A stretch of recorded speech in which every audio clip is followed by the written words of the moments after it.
सभी भक्तों को जय बाबा की।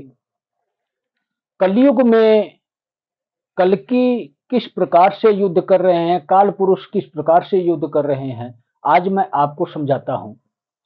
इससे पहले हमने आपको बताया कि काल भैरव और काल भैरवी रण के क्षेत्र में उतर उतर चुके हैं, लेकिन इनके पीछे कौन चल रहा है?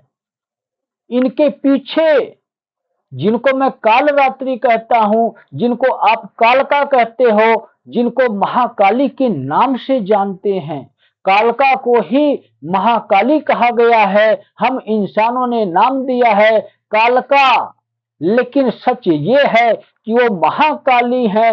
महाकाली के आगे भैरवी चलती हैं और महाकाली जब रण में उतरती हैं तो वो किसी को पहचानती नहीं है, सिर्फ उनको रक्तपान करना होता है।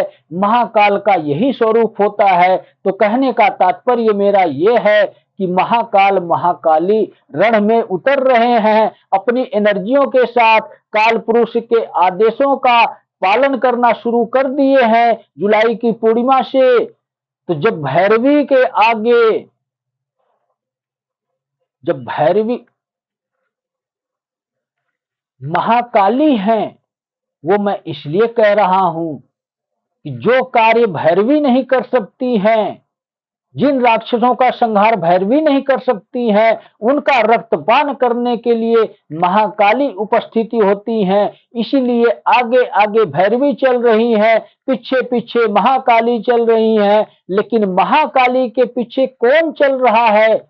चंडी चल रही है, ज्वाला चल रही है, शक्ति चल रही है, आदि शक्ति जगदम्बा चल रही है। शक्ति का वो विकराल स्वरूप चल रहा है जो जिस प्रकार से महिषासुर था, अनेकों राक्षस थे।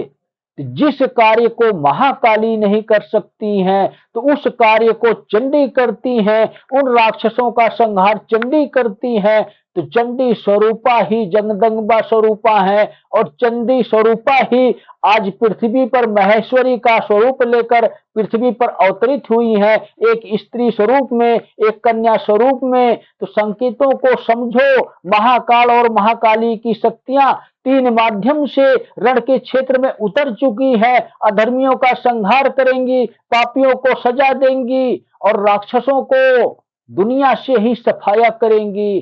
तो इंसानों को बचने की आवश्यकता है, बचने के लिए स्वयं की भक्ति करने की आवश्यकता है। और जब हम स्वयं की भक्ति करेंगे तो इस विकराल स्वरूप शक्तियों से बच सकते हैं और आशीर्वाद स्वरूप शक्तियों को हम हासिल कर सकते हैं, जो हमारे जीवन को सफल बना सकता है। और शिव युग में भी हम प्रवेश कर सकते हैं और अपने आंखों से युग परिवर्तन को देख सकते हैं। तो यही सत्य है। सभी भक्तों को जय बाबा।